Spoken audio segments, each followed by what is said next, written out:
Oh, okay, let's try. We are going to talk today about API test automation. This is a really big topic. That's why we try to cover both architectural and conceptual part of this topic and also subset of technical questions because we can't cover it from beginning to end physically. And my name is Anton. I'm focusing, we still have some issues. What's happening? 1 second.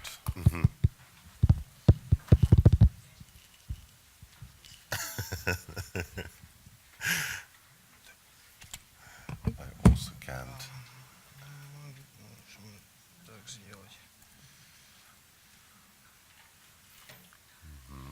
Please wait, colleagues. Yeah, let's go.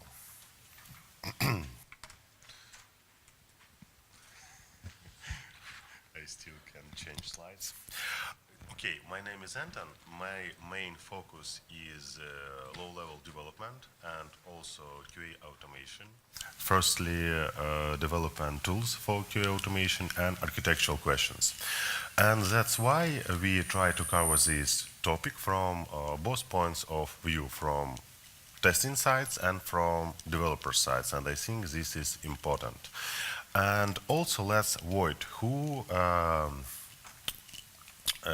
have experience in web services API testing, or almost all of us, 99%, and who use some programming languages to do this. Okay, great, almost all of us, 99%. That's great. 1 second, I still can't. Okay, and the highest level. Again, yeah, web services testing, general questions, and tools. And you see this is Aussie model. This is just an idea. This is not a strict standard. That's why we don't need to understand it in a really deeper way. And we are focusing on our everyday activities only on 3, maximum 4 highest level of this model.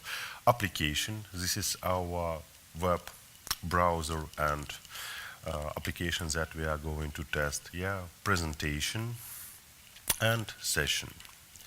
And we have a lot of text in our presentation. I think you can use this presentation later as a source of some information. That's why we have a lot of slides with text. And you see this is a high-level description from the lowest level to highest level, but physical layer and data link layer and network layer are not so interesting for us because we are in 99% of cases not using it.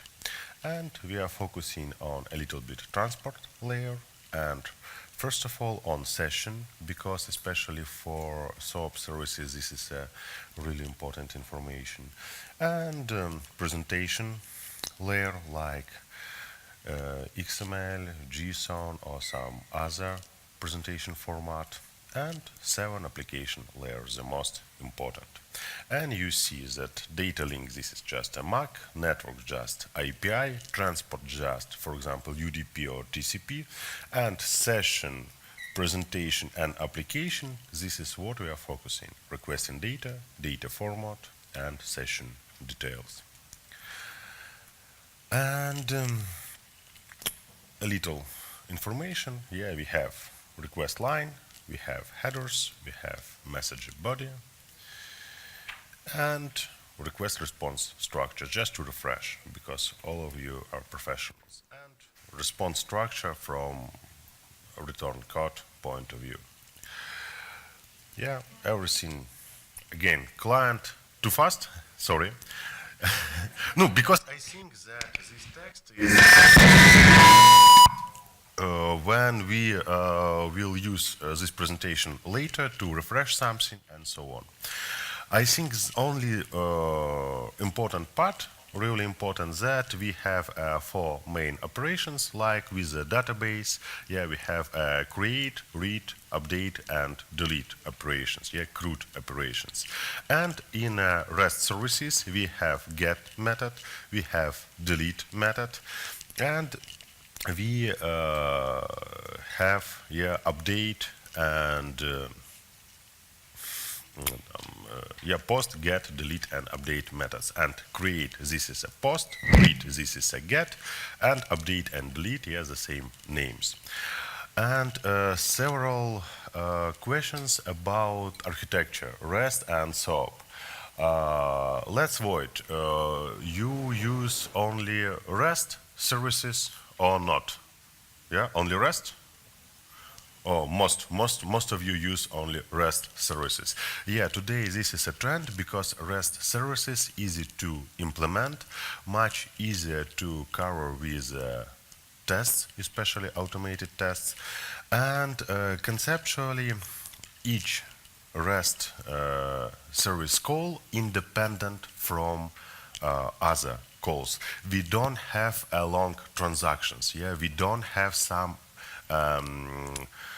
restrictions that when we call method number 1, then we should call method number 2, then method number 5, then method number 7, and behavior is weird, unpredictable, or incorrect when we change this sequence.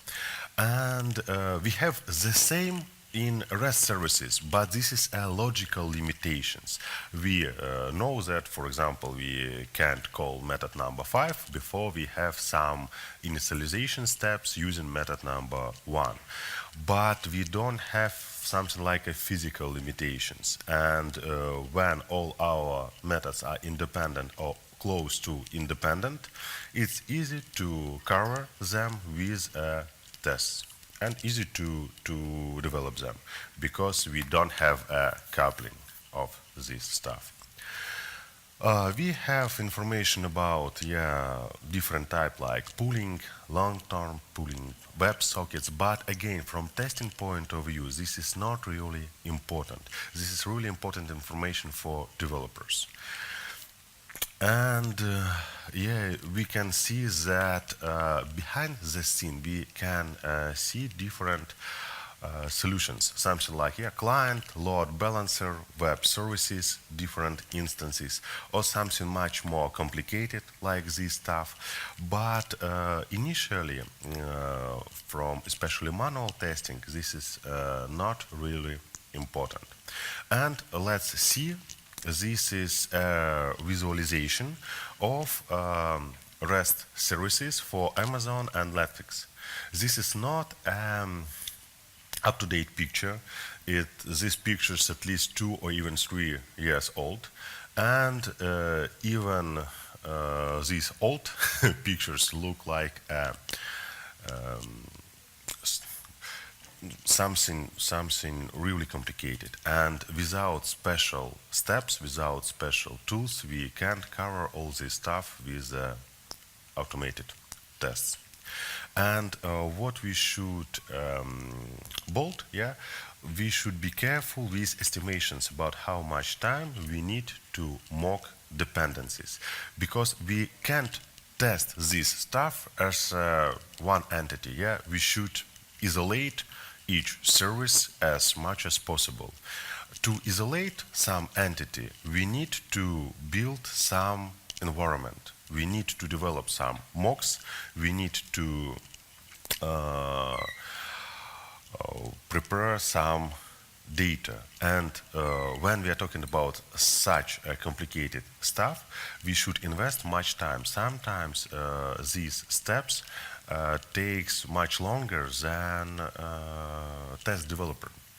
That's why when we are talking with our customers or with our developers about estimations of web services testing, we should be really careful when we are talking about mock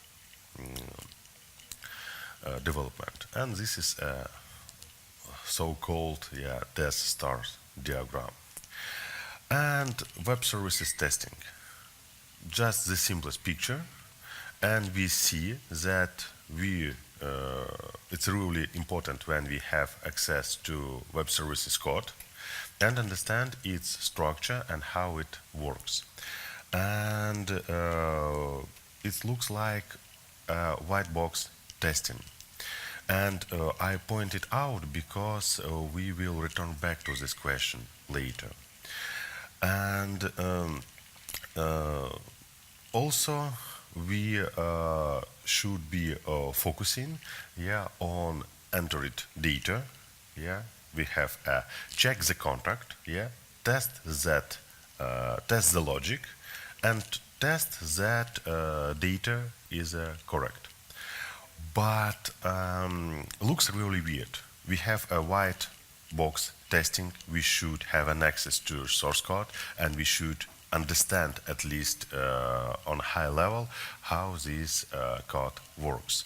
We should test not only a contract, but also test logic behind this contract, and even validate data, the lowest layer. But all of this stuff looks like unit testing, like stuff that developers should do, because we have access to source code. This is a white box testing, and why do we need this stuff? That's why the point that we should bold, that we have real issues with testing pyramid when we are talking about API testing. We all of us know, and a lot of topics focusing on this term, that our test pyramid isn't right, and we are focusing on UI. Our focus too big on UI. Then we have something like API and unit. And now we know that this is a challenge, and our ordinary pyramid looks like I don't know, something like this stuff, UI.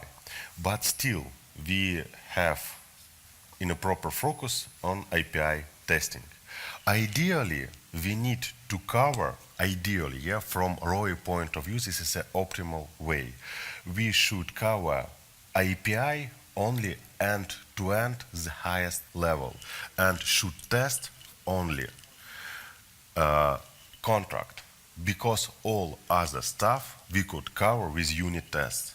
And unit tests much cheaper, unit tests much easier to develop, much easier to mock some entities, and we have even we mock services. How to deploy this stuff? We have a lot of open questions. Either we should reconfigure a system to when some tests communicate with not a real services but with the stubs, or we should deploy stubs instead of real services and have a different types of environment. This is complicated. It takes time, it takes effort, it takes even money for environment, for electricity. That's why unit testing is preferable and much cheaper, much easier than API testing. And we already know that in most cases our focus too big on UI testing. And honestly speaking, in most cases, our focus too big on API testing. And we have a lot of counter-arguments that this is our job. Our developers don't have enough time for API testing, don't have experience and can formulate scenarios. But as we mentioned before, we have ideally, we should have an access to source code. Ideally, we should understand what is going on. And this is, in this case, if we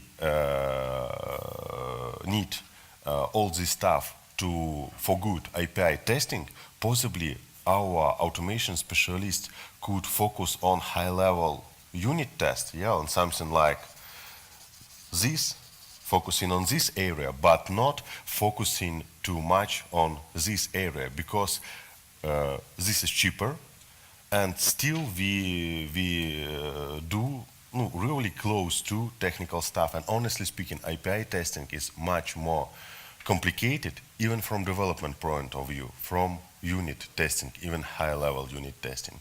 That's why it looks weird, but from my subjective point of view, from ROI calculation and from developers' point of view, our automation engineers shouldn't be focusing on API in ways that we are familiar to work with, and focusing on a lower level on unit test.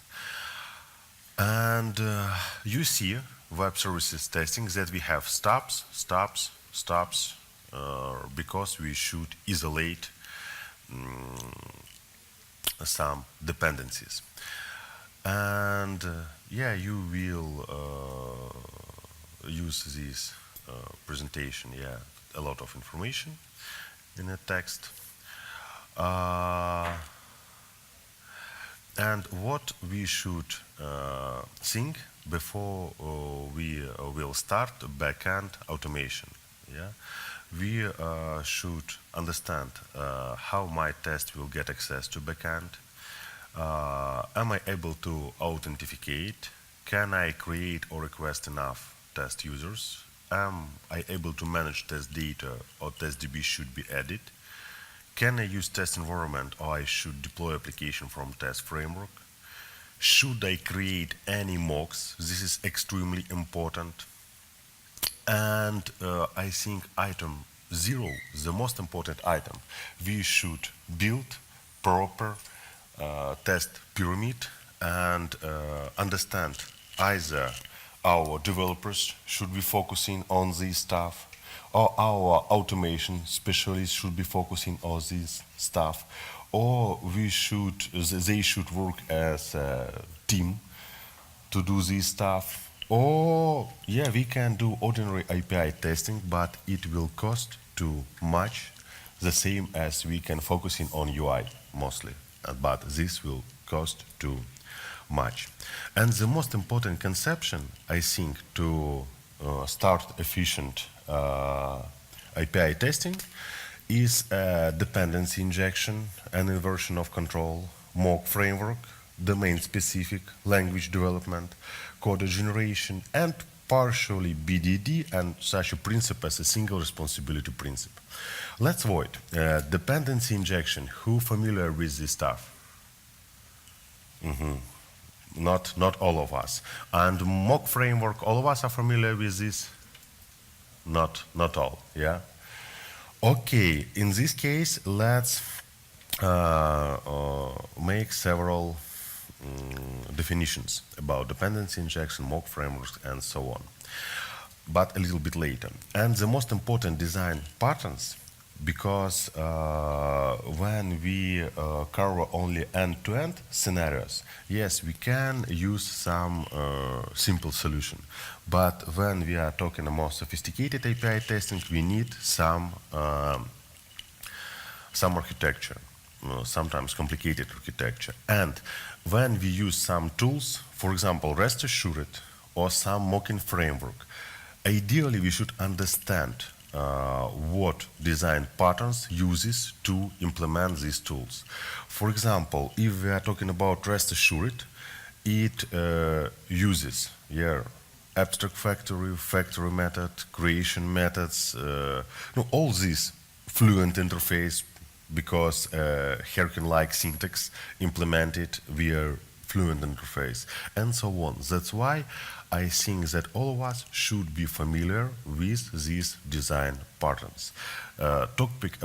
Discussion about these design patterns is out of scope, but you can use ideally Gang or 4 design patterns classical book and read not from begin to end, but focusing on these patterns.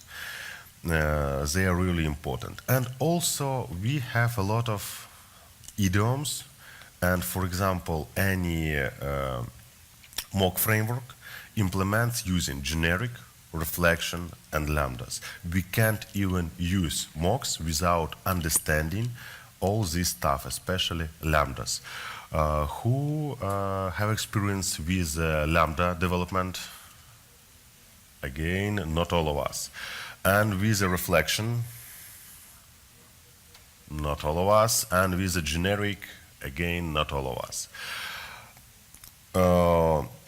You should read carefully. It doesn't matter you use .NET, you use Java, you use some other language. In all modern languages we have these idioms, and we should understand how these idioms work. And let's talk about dependency injection. Dependency injection is a technique when we decouple objects. What does it mean? We have some object, and this object has fields based on another object, yes? And we have a strict coupling. For example, we have, I don't know, some employee, yeah, and in employee we have, for example, passport. And when we create new employee, we, inside employee, also create a new passport and should fill in all necessary fields, provide all necessary data, or it will be created using default constructor. And for example, our passports changes. We have ordinary passports, then we have biometrical passports. Our structure changes, and in this case, our behavior, in most cases not data but behavior changes. And some, for example, passport validation. Yeah, when we have ordinary passport, we have one validation flow. When we have a biometrical passport, we have another validation flow. And when we have such an entity, coupled entity, when we change passport, we should also update entity. This, for example, employee could be part of another entity. I don't know, staff entity. Staff entity could be part of some other entities. And we have a client code. In our case, we have a test code as a client code. And when changes even the lowest level entity, we should a little bit update all other entities. And this is a really bad and wasting time approach. And we can't mock anything when we implement in such a case. How to change the situation? We should separate logic of doing something, yeah, employee doing something, and logic from logic that how to create employee. And this is called dependency injection. We work with a passport via interface. We don't know a real class of a passport. Yeah, today we have ordinary passport. Tomorrow we have another passport. Possibly in a century we have some star passport, and we have another entity that managed what real object will be created here. How to implement this?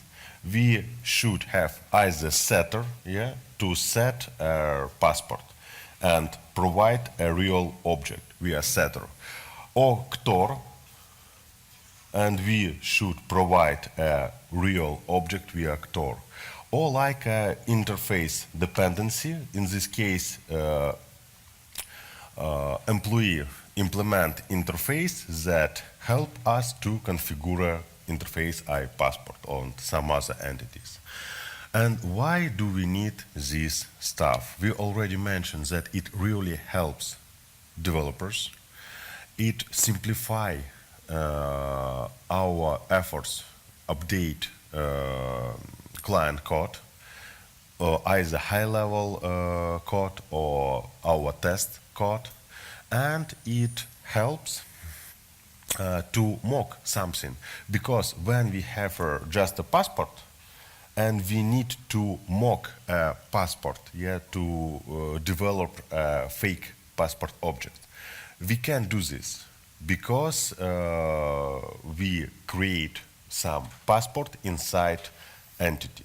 But when we have a dependency injection, we can mock it easily. We just configure a dependency injector that in this case, please use not a SI passport, not a passport, but mock for test number 5 passport or mock for test number 7 passport. That's why without dependency injection, we can't develop mocks at all. That's why, again, our efforts of automation testers and developers should be synchronized. Otherwise, our project fails. Not only because we could and should work together covering this stuff with automated tests, but also because when we implement our API, our backend in a proper way, without, for example, dependency injection conception, we can't mock it easily. That's why we should communicate with developers. And dependency injection is a basement for mocking something. That's why we point this term out. And as I said, we have a setter, we have a constructor-based, and we have interface-based injection. And dependency injection solves problems like, how can application or class be independent of how its objects are created? We have employee abstraction, and it doesn't matter how passport will be created. The way of passport creation is not a part of employee construction. That's why we mixed stuff. And ideally, we should isolate creation and real abstraction. How can the way objects are created be specified in separate configuration file? Yes, we can define all these mapping, for example, passport with a real passport, with a fake passport, with a store passport, with and so on, using configuration file. And especially when we are talking about microkernel architecture, we have the same with different services, microkernel or microservice architecture, because we have we should configure that service number 3 will be fake service for now, and we can easily configure it. And how can an application support different configuration? Again, we a little bit talking about this stuff. And mock objects and mocking. Mock objects is an object that simulates objects that or mimics behavior of some another object. Like the simplest example is a database. We have a database. It's a really complicated engine. In most cases, we should start testing, but our database are not ready for this stuff because it's not fully implemented. And we can develop a mock of this database that return back some just some value. Just an example, Citibank has a special model to calculate for each potential customer the limit of minimum and maximum amount of credit. And this logic, based on several hundreds of stored procedures, each stored procedure several thousands of lines of source code, and connected with history of this employee, with some economical macro values, with another banks, with some third-party services, and so on. And after these super complicated calculations, we return back only just two values, for example, from $500 to $50,000. This is two values. And we don't have, for example, for now, this database, or we don't want to waste time waiting for this calculation during our testing, and so on. And we can mock this database because we have interface, we have a real implementation that possibly under construction, we have a fake implementation that just return back two values: minimum value for credit and maximum value for credit. And how to implement this stuff? Initially sounds like, no, we have interface, we have a real implementation, no, just make a fake implementation of this interface. But we need some values. That we have different types of tests, yeah, positive, negative, focusing on one aspect of system, another aspect of system. And we have a lot of combination. And we have, for example, 100 tests, and we need 50 different types of fake implementation of this database. Yeah, in one case it returns back proper limit, in another case improper limit, and so on and so on. Yes, this code extremely simple to develop. We don't need to invest much time for developing this mock, but we will waste a lot of time for this extremely simple development.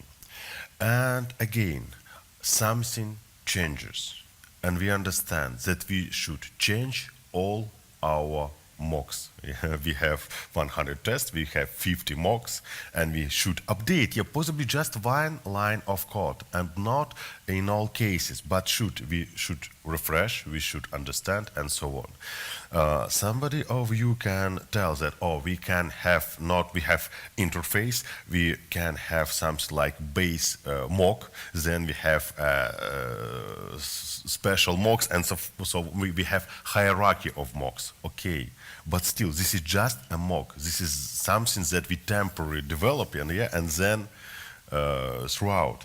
And we develop some hierarchy, some tricky structure to do this. That's why we have special tools, special libraries for mocking.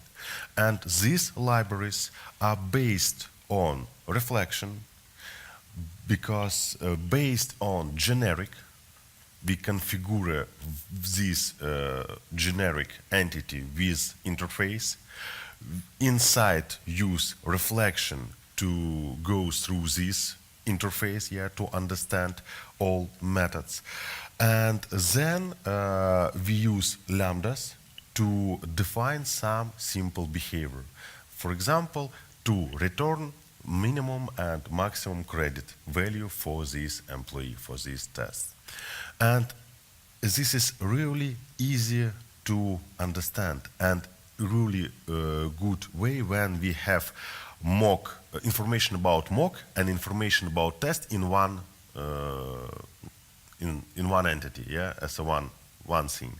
Because when we have some folder with the mocks, we have some tests, then how to map these mocks with the test, and we should have some really simple way just to define 3 mock entities. For each entity, define 1 to maximum 3 implementation of mock implementation of some methods important in this context, and combine everything together. When test changes, we can understand what changes in our mocks. And mocking frameworks are doing all of this stuff using, again, generic reflection and lambdas, and implement it as a fluent interface in most cases. That's why I think all of us should invest time to understand deeper this stuff. And mocks may be useful in next cases.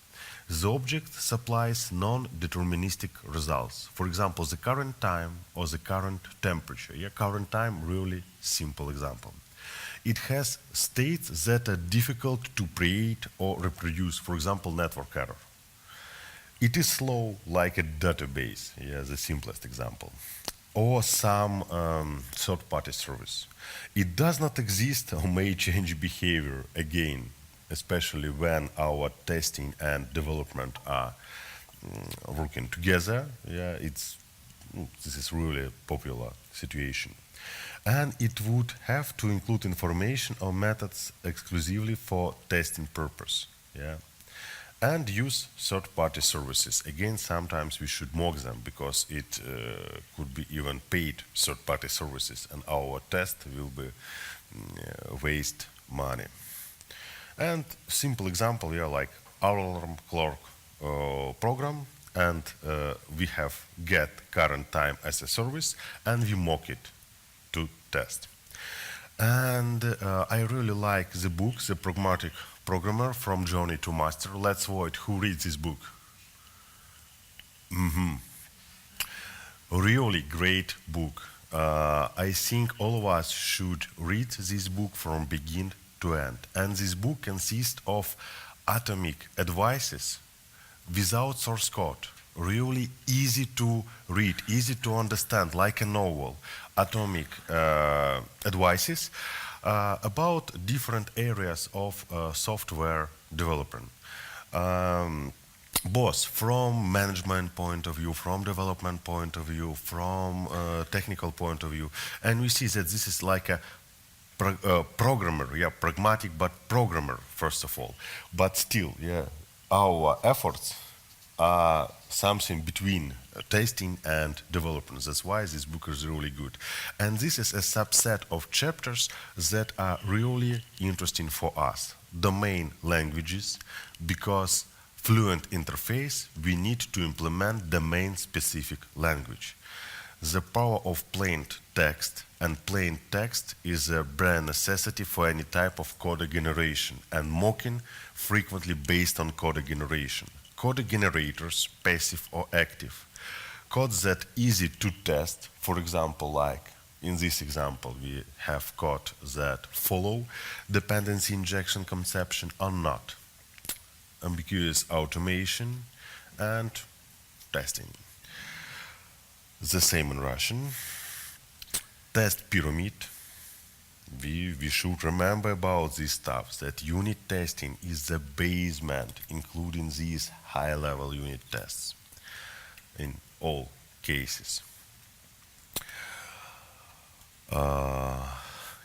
And let's talk a little bit about tools. I think all of you, or almost all of you, familiar with the Postman. Really great tool. Sometimes we can hear drawbacks like it's hard to make really good reports, it's hard to make a part of continuous integration, but we can integrate our Postman tests into continuous integration. We can possibly not ideally, but at least partially configure it to get reports in formats that we need. That's why all these drawbacks are not really big drawbacks. But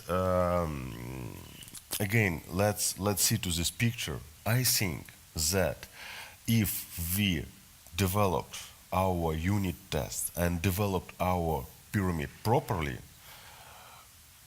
we can use Postman for API testing, because Postman can cover most of our open questions. This is okay when we use Postman. But when we have improper pyramid, or when we have a situation when automation specialists should be focusing on this level mix of unit and API testing. In this case, Postman absolutely improper tool because Postman focusing on end-to-end tests. And no, this is just a screenshot. I think you are familiar with all of this stuff. And testing framework based on coding that can cover all of our needs. And you see that we have several areas. Like we have HTTP client and possibly something more than just HTTP client, like Apache, like Spring, like REST Assured. As a basement, as a fundamental thing, we have HTTP client inside all this stuff. We have XML JSON parsers because we should generate data, we should get back data, and we should compare data. We have a test framework to run this stuff. We have something for mocking like Mojito to mock something, and sometimes we have additional tools like a Fiddler to simplify our life, especially for debugging, for communication with developers by storing session data, and just general information that we have HTTP clients and, for example, Apache or Spring REST template or REST Assured even. We have a unit testing framework. If we're talking about Java, this is JUnit, TestNG, but all frameworks are really close to each other. Even in C++ world, we have dozens of unit testing frameworks, but general functionality are always the same. We have something to work with data formats like XML or JSON, for example, Google JSON. We have something to compare data, not only to manipulate this data like JSON assert. We always should have something for mocking like Mojito or some other tools. We should have Fiddler, and then, yes, two examples like a Postman, REST Assured. And another classification, but you see the same client, framework, JSON, XML parser. Some additional tool like query tool, mapping tool, but this is just additional. And examples. For example, we use Spring. General idea are always the same. Code generally are always really simple, but the most complicated stuff are data, because we should have a lot of combinations of data. We should change data. We should develop in something like data manage data too. And another extremely complicated part is a mocking. But tests are always easy to understand, easy to read. You see that we have a REST template as HTTP client. We have some method, for example, to post, yeah, and we have some assertion to work with the response. And you see that we have some information, and you could use this presentation later, even without our video. And yeah, to send post request method, we have post for object. This is one of possible options. And to manipulate, we can use data transfer objects. This is just simple objects without a behavior. Or we can use something for parsing. Another example with Spring, a little bit more complicated, but still we have a REST template. We have some additional configuration, like we have headers, we have configure a content type, JSON. We use HTTP entity. You see that we always use generic. Response entity person, again, we use generic. But everything is clear. Everything is easy to understand. And again, HTTP entity to add the headers. We can add some variables or URI. We can replace with the parameters from a call method, like in this case. We have ID in string URI, and we configure it with a 100. And Spring, another examples, but still extremely simple. Possibly we could implement test base with a base configuration, but still everything is simple outside data and outside mocking. We can use some data generators to generate data, because we need a lot of data, we need combinations of data, and we need mutations of our data. And chapters, code generators from the book could help you. And again, we have some test base. You can see really easy, and user test and user response test, post to user test. Again, just several lines of code. And let's focus on Apache. The same. Possibly we have more lines of code. Possibly it's really lower layer than previous example. But the general idea, the same. We have HTTP client. We should configure this HTTP client. We should make a request, get response, and then try to work with this, try to parse it, like response, get status line, get status code, response, get entity. And again, you see that, for example, response info contain main information that we could work with. Google JSON, like Podjo, like simple Java object, plain old school Java object. And we should sometimes use serialization and deserialization. Again, simple mapping. We have a lot of tools, both for developers and for automation, using mapping and serialization, deserialization. Even ORM, the same idea. Another example of mapping. And REST assured, REST focusing on REST assured. We have a given when then notation. We have a fluent interface based implementation. You see that we have given dot authentication dot basic then dot when and so on. We have this doesn't mean that we should use behavior-driven development, because we have the same notation, given, when, then. Because BDD, this is firstly a risk management tool, and risk management tool that focusing on a business risks, and business understand user interface, and in most cases, business doesn't understand API, doesn't understand web services level. But still, we can get a lot of pluses of this notation. And for UI, fluent interface is a bad approach in 99% of cases. But for backend, especially for libraries like REST Assured, this is a really powerful tool, because we have a really complicated API, and we should invest much time to start using this API properly.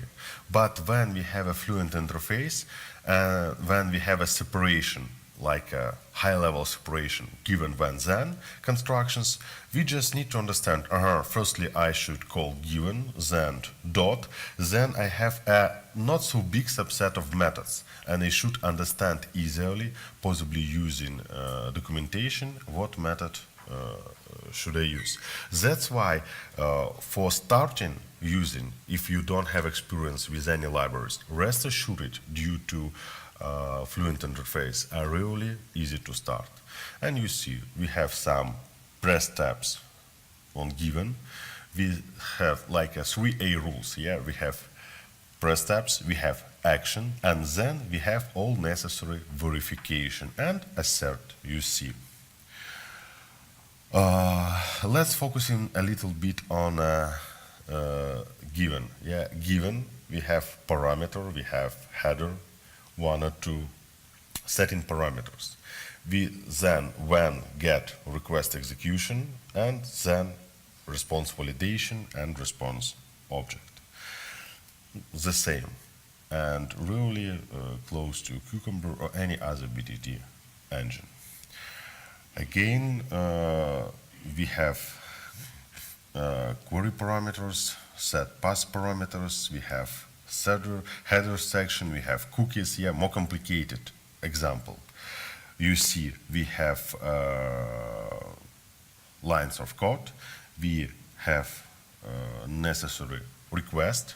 It's really easy to understand, easy to map, and there we can work with the cookies, with headers, but the most frequently used is the body. The same, you see mapping, and you see information about this mapping. The same, we can work with the named parameters, we can work with unnamed parameters, we can work with a string, yes, as a string with parameters. We have several options, but still everything easy to read, easy to understand. Headers, again, we can define one header or multiple headers with some content type and so on, but still everything is clear. You see, yeah, detailed cookie builder, because sometimes we need additional flexibility. The same as with the headers, but everything is clear. Tests are simple. That's why the most important thing, how we organize our work with the data and how we organize our mocking. Spec builder, yeah. And we can develop a simple architecture of our solution.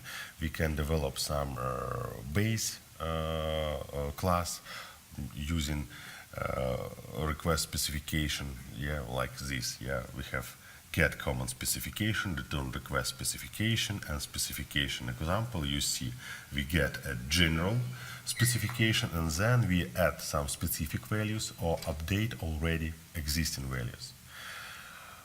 And object mapping, and you see that we have a serialization, yeah, simple content type serialization, or create JSON from a hash map, but still everything in general is clear. Either we have a serialization simple, or we are working as a hash map. Not so easy to understand, but still everything is clear. And response validation. We have a lot of options, but in general, again, everything is simple. The same. And proxy, SSL, login, and so on, some additional features. You see, again, given, log, either all or params or body or headers or cookies or method. This is really important to debug and to localize our error. And several examples, another examples about rest assured. And I think that these chapters of official documentations are really good. We should invest additional time and pay special attention to next features, next chapters. Complex parsing and validation. It's implement like working with a Groovy collection type. We have a lot of options, but this is a really powerful mechanism to parse and validate our response. And you see that, yeah, you should be either familiar via programming language, Java, .NET, with this stuff, or you should invest additional time, but to develop this. But read, everything is clear, like find, or yeah, no, this is really easy to understand. Deserialization with generics, really powerful mechanism. Custom parsers, not frequently used feature, but sometimes we need it. Specification reuse, like request spec builder, response spec builder. Filters, you can see that we have several default filters and we can define our own filter, like response login filter, request login filter, error login filter, or our specific filter. Session support, even for REST services. Really important stuff, Spring support, especially when we are talking about combination or mixing our efforts with developers. We have a Spring mock MVC model, and we can easily test and use mock. You can see REST assured mock MVC. It means that we can test something on unit test level and can mock this stuff using our test, and we should use REST assured for this stuff. It again shows that developer and testing white box and ordinary approaches are become closer and closer. And I think that these chapters from specification, from official documentation of REST assured are really important. And summary, if you want to start automation, start with API. And don't make the same mistakes as we ordinarily make for UI testing. Don't make the same mistakes for API testing. We should be focusing only on high level of API, and all other stuff should be covered with high level unit tests due to a lot of reasons. And all these reasons transformed to money, to return on investment. Just to summarize, yeah, again, pyramid, pyramid, and pyramid. Do you have some questions? Feel free to ask any questions. Yeah, you're welcome. So why do we specify only REST assured? There are also libraries from Mocha and Chart, and it also has the same Yeah, libraries. yeah. This is just an example because REST assured are really popular one, but the general idea, yeah, the same, yeah. And it's only up to you because you see that we always have HTTP client. It doesn't matter what type of it. We always should have a test runner. We always should have something to serialize, deserialize, to parse, to compare data. And we always should have Fiddler some helper tools for debugging, and we always have tool for mocking, and this is extremely important. And it's only up to you what type of combination select and build. It's up to you. Thanks. Yeah, feel free. Sorry, my right eye is blind. That's why it's always don't understand. Yeah, you are, please. Yeah. Sorry. It's, What was the most important criteria when you chose Postman or mhm. when do you like Postman? Uh, I think the most important pyramid is again rest assured or Postman, yeah, something or UI based, yeah, or code based.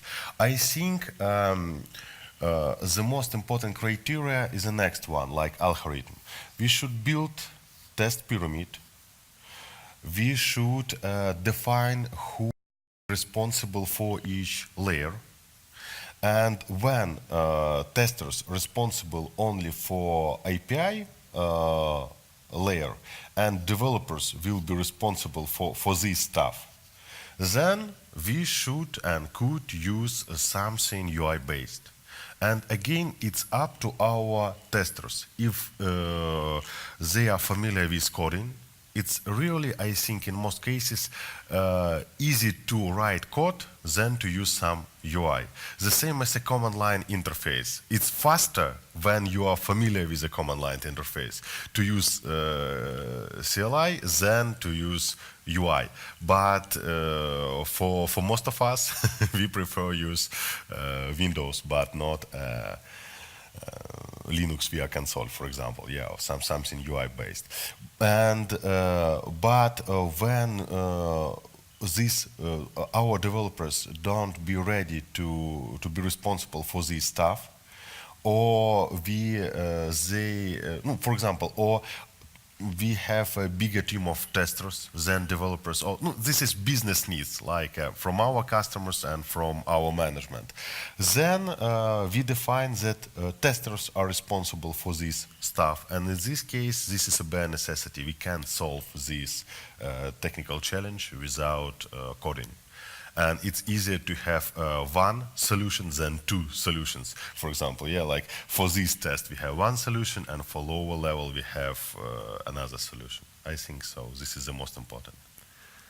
Yeah, feel free. Mhm. So, work easy sounds like pretty often during this presentation. Mhm. From my experience, I participated in two big projects, product-based, and both times I got like very clear feedback from the developers, POs, business owners that proposed a solution based on rest assured with domain-specific language, with modeling.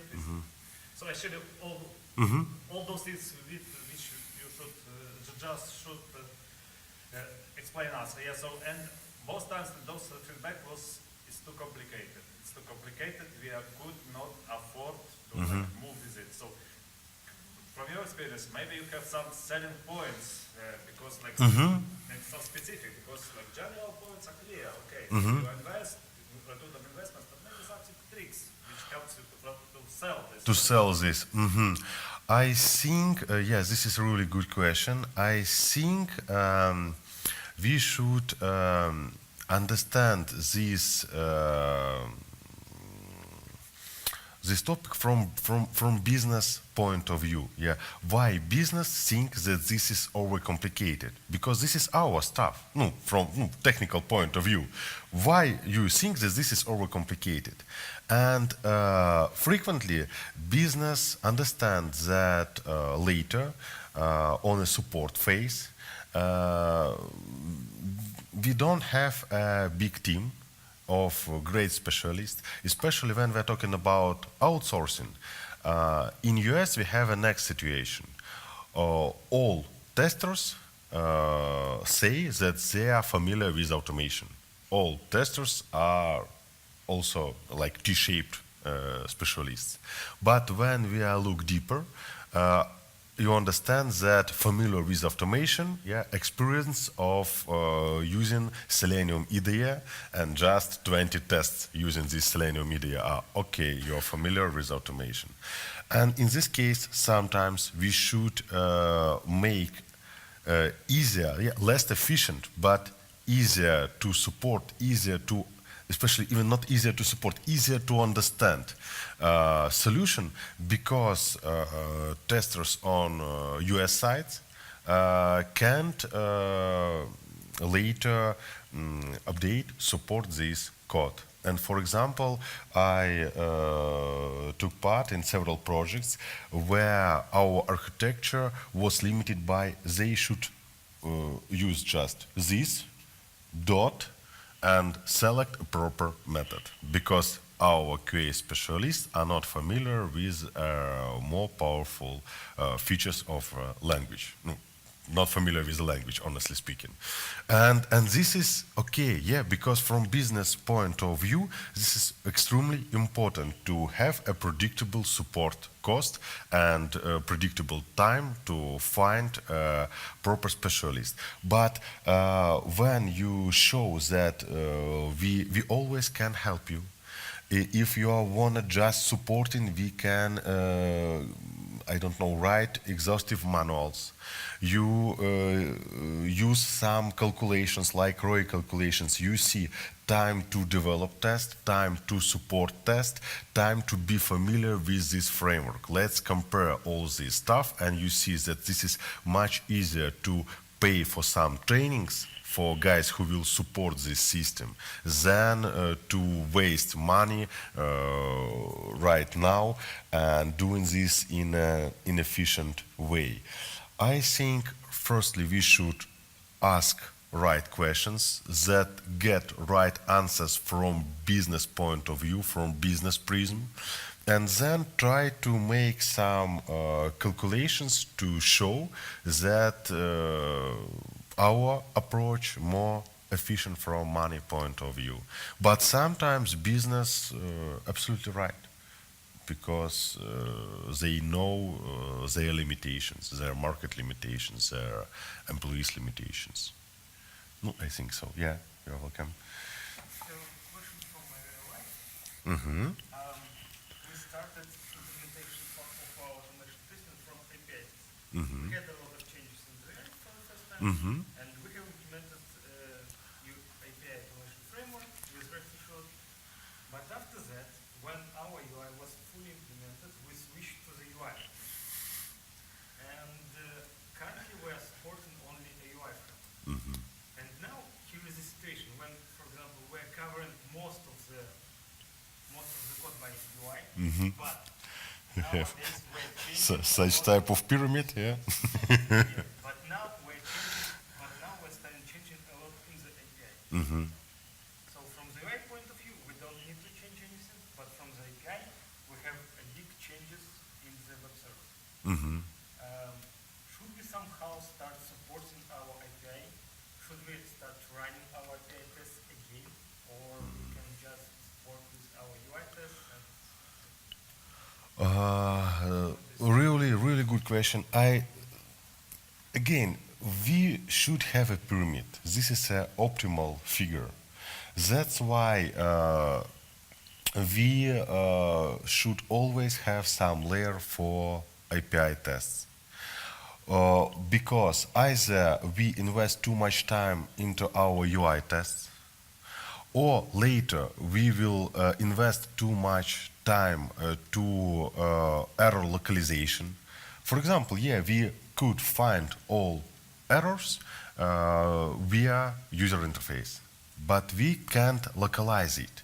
And our developers should invest, for example, approximately half an hour to locate module, class, some lines that should be fixed. And then we could compare, okay, we find 5 bugs per day, we waste 5.5 an hour per day. During a month we have such amount of wasting time. And if we invest the same amount of time or less time to update of our API test, we could define exact line. Yeah, we could localize error easily. We always should compare time that we should invest for end result. Yeah, either we should invest more time in UI or more time in API or more time in error localization. Because even without any test, I can just say you have error in this application, and this is always true. Even for for star applications, this is always true for the most important application. But what's value of this saying? Value is close to zero or really zero. That's why we should always locate error, locate defect, and provide as much information to developers as possible. Otherwise, they will invest time to do this. So, Yeah. as I understand, you're wanting to support both UI and the Yeah, yeah. And this is, it's always hard to find a balance. The most complicating thing, and sometimes business needs or some business risk influence to this point of balance. For example, UI test, UI automation, easy to understand for our customers. That's why sometimes just to make our customers happy or to simplify our release, we can focusing on UI test more than optimal. But this is a real life. It's always nice to have, yeah, ideal picture, but real life make changes. Yeah, yeah, feel free. Real example life, and you need to when you have your own product, but you need to integrate with another system, Mm-hmm. and you have only some methods, with some data that you need to send to this services, and just some data you need to just Mm-hmm. so it's not like white box. You need, Like a you black don't box. connect Mm-hmm. the code of the Mm-hmm. user.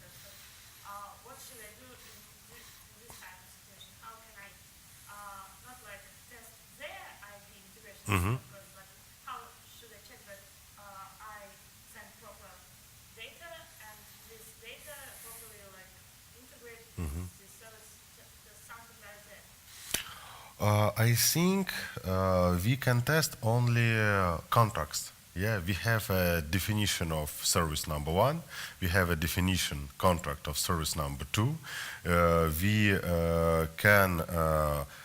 have a set of parameters. We can make combinations like ordinary testing, like limits and so on, of all parameters. And then we should test only using this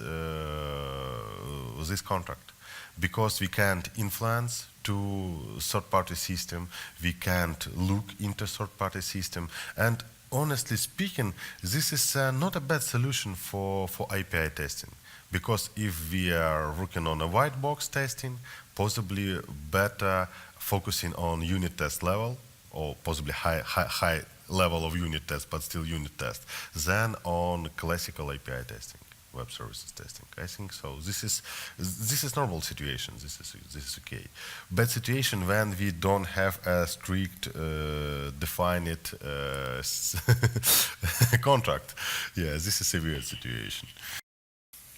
Yeah, colleagues, yeah, feel free.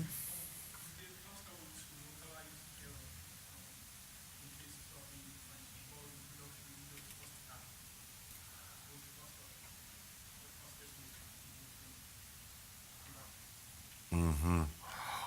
Could you please repeat your question because I don't understand it clearly? Yes, sorry. Mm-hmm. How to localize error in production to minimize costs? Yeah. Uh, Ideally, localize it faster. Yeah, not in production, but in lower environments, because no, this is again the simple graph that cost of error bigger, bigger, and bigger. And the cheapest fix, the cheapest localization when we localized some error on requirements stage, because this is just a paper and we fix it easily. And the most complicated case when we find it, localize it on production environment.